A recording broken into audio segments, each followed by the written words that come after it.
Welcome to this video, and it's Christian from Being Premiere, and episode 11 of Better Call Saul Season 6 is here, titled Waterworks, which really the whole episode has a central motif of water. It was raining during that conversation of Kim as well as and Jesse, which was a huge surprise in the episode. And now Kim works for a company called Palm Coast Sprinkle, as well as how the background in Jimmy's office has water. We also see the water in the lake next to the house, as well as that conversation between Kim and her boyfriend, where he says it's gonna rain. Maybe it's our tears that the next episode is next week. This episode in the whole season of season 6 has been my favorite. I never felt so much tension in Better Call Saul until this episode, and I have to say this was one of the best directed episodes in the whole season for a lot of reasons, which I'm gonna go ahead and talk about in a moment. So this episode begins in color, and we hear the sound of rain. We follow Saul in his office, and he continues to not to do work. He's ignoring what's about to happen. He feels pain and he's sad, but in reality, he doesn't want to show that, which is something that we see in that conversation between him and Kim later on in the episode. But in that moment, we know what's going to happen, which is, of course, the divorce papers and what happens after that, which was incredible. And this is the moment where he received the call to get her into the office. And this, of course, is Kim in that meeting between the two of them. And this was the last scene that they saw each other. This was the last time they saw each other before Kim went to Florida, which is something that we see in this episode, and how her life has changed. Now we get to see where has Kim doing during all of these years, and we get to see how she's working a normal life, no more lawyer. She is just a normal human being working for this company doing the web design, as well as she has a boyfriend, and her hair, which was different, was something that of course was not to be expected. And she has a new life, is a boring life if you think about it. It's not her lawyer part. And of course you feel sad about all the things that Kim and Jimmy did together. You feel melancholic, you feel sad, and this is why water is so much important in this episode, as it's just the tears and the pain that the characters have, but they don't show it in crying, which is something that we see in this episode, except that part where literally Kim starts crying in the bus. But also how the relationship has changed. She speaks with her boyfriend, and what do you think? And she learned from her mistake. But this episode was one of my favorite episodes from the whole season, which I just cannot think about this episode enough. And they're watching The Amazing Race, which was one of my favorite shows. But as we know Kim has a normal life. She's not a lawyer. Her life is different. She's also not married. And how her life has changed after that event, after that divorce, and where she's now living. He also said that it's about to rain, Kim's boyfriend, which is another motif in the episode. Her in bed alone reminds me of season 6, episode 1, where she is with Jimmy in the bed and how things have changed. Of course, she has a boyfriend now, but still. Now, we get to see her normal life, working for Palm Coast Sprinkle. She's a designer for the website, and it's that time where she received that call. It's something that we're waiting. Before that call, we get to see, what she's doing, her normal life, doing different things, that normal conversation, as well as the signing the card, which reminds me of that scene where Mike goes to the company and signs that birthday card, so parallels. And, obviously we're anxious about what's going to happen next with that conversation. And this conversation is so much important in the episode. At this conversation where it happened is, of course, how Kim started acting differently immediately. We also care about what she's about to say, and is like, you should give yourself up. And this conversation and this pain that Jimmy feels in that moment is what motivates him to go back and do the crime, and pretty much his end. But this is not the only thing that's gonna end Kim, which I'm gonna go ahead and talk about as well in a moment. And this episode is just beautifully shot. It's just so different, and I wish we saw more of this episode in the previous. I think we saw this in Better Call Saul, but this episode specifically, it was so different. And this has been my favorite show. I think is my number one episode of the whole season, which means a lot for me to say.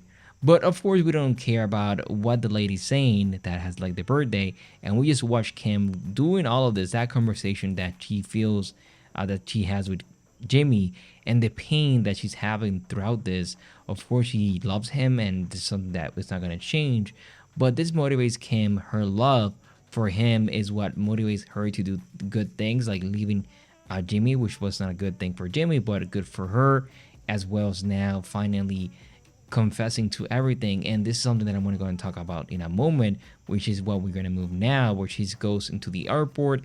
She arrives to Albuquerque. She goes to the district attorney. She gives the confession. Of course, we get confirmation that they cannot do anything because they don't have proof, or they don't have evidence of Howard's body, which is something that I have a theory about, that this connects to the whole Breaking Bad as well as Better Call Saul in a perfect way. And this is where she decides to go into the Albuquerque district attorney, and we see how her life has changed, where she sees the the machine now instead of Mike, as well as seeing her past as a lawyer, and how the mistakes that she did are different. But what is going to motivate her to do the right thing? Where she goes to the ex-wife of Howard, and she said that, hey, here's the proof that I am going to give you about what happened during that night and what happened to Howard. Remember that Howard's body was buried in the lab. And in the lab, after it exploded, I strongly believe that they're going to find Howard's body in the next episode. We're going to see that the reality of everything is going to come true, and that both Kim is going to get arrested, which is something that we see in the promo where she is reading something, and I think that she's gonna go to jail, going from all the different hints in this episode.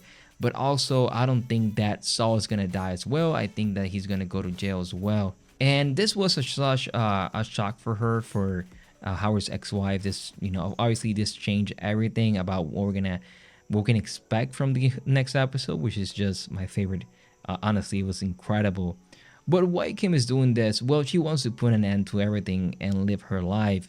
She knows that Gene is alive, and she knows that it's not going to be a lot of time until he gets captured. She knows this. So, in that moment in the bus, which was one of my favorite scenes in the episode, we see her thoughts throughout this, all the pain that happened. It makes you wonder, like, what is she thinking throughout this? We're seeing this, all of her thoughts, all of her pain. And in that moment where she started crying, give Rhea her Emmy right now. And she tried to escape all of those feelings. And she starts to cry. And that hand that slowly comes in was beautiful. This scene in the whole episode was my favorite. So what happens next? Where we follow Gene, where he breaks in and the guy's sleeping, and he goes to steal from him. Like, hey, Gene even plays the piano. He wants him to wake up. He wants to get captured. He wants to end that as well. Gene wants to end all of it. He's not cautious. He's touching everything. He sees the taxi outside, and he doesn't care. But throughout this, we see the taxi outside, and the police arrives, watching the cab, and you feel like, hey, they're here for him. But it's just those coincidences in life, like, hey, right moment, right time, which is something that we see here. The guy he starts to get awake, and the whole tension in this episode is through the roof. One of the best directed episodes, in my opinion, in from Better Call Saul. And Dean knows that he did a big mistake. After all, he wants to even knock the guy, but of course he falls asleep. But this doesn't end there. That tension in the episode, it doesn't stop. The police outside are just normal police. They're just eating. But what happens after, where the guy escapes and has an accident, and then the connection, like, hey, the house was broken. Like, hey, this was incredible. Like, so many things, like, oh wait, this connects to that. Just beautiful. So that final meeting of the episode, or just one of the final meetings, that signing of the divorce papers and that ending of that relationship, Francesca was the witness of all of it and how their life has changed their lives. This part of him signing the divorce paper, and he doesn't care. But in that moment, we don't see Jimmy. We see Saul Goodman. We see a man that is not broken or anything like that, but really inside, he is pushing down that part of him that is Jimmy. And this was the last time they saw each other. And Also, we get that cameo of Emilio and raining outside, which is how Kim feels. We get that meeting of Jesse and Kim, and this was awesome. I was not expecting this at all. I was shocked. The whole episode was amazing. And of course, she's not crying, but the pain and the rain of this moment is what makes me think that, yeah, she was raining, she was crying. And this is where Jesse knows about, hey, Saul being a criminal lawyer and how he knew about this in episode 8 of Breaking Bad. But Jesse asked like, hey, is he a good criminal, a good lawyer? And she said like, hey, in the past he did. He was a good lawyer. What a way to do this episode. Moving into that last part of the episode, which is just moving into that last part of the episode, where is Gene just waiting for the bus. He goes home. He receives a call, and this connects to, hey, what motivated him to Gene to finally escape. And Gene calls Marion, like, this is also sad. And how Marion, which we know was gonna happen, like how Marion was the one that discovered like Gene was Saul Goodman, something that we see at the end of the episode. But throughout this, you feel like you're scared about Gene. This was the first time that I was actually scared about what Gene is gonna do next, or what Saul is gonna do next, or Jamie is gonna do next, because you feel scared about this personality. This is the first time that you feel like what's gonna happen to Marion, which was my first thought throughout this part of the episode. But what happens is that Gene, hey, like, they're gonna arrest Gene. They're gonna arrest Saul Goodman in the next episode. Whatever happens is huge, but this really was incredible. And in this moment, you feel scared about what's gonna happen next. This is such an incredible episode. And to be honest, was one of the best episodes, in my opinion, of Better Call Saul. I felt like they did this in a beautiful way. The way they did this episode was amazing. I just wanted to share my thoughts. I will go ahead and do separate videos tomorrow about my final predictions of episode 12, so stay tuned for that. Thank you so much for watching. My name is Christian from Being Premiere, and I will see you in the next one. Bye-bye.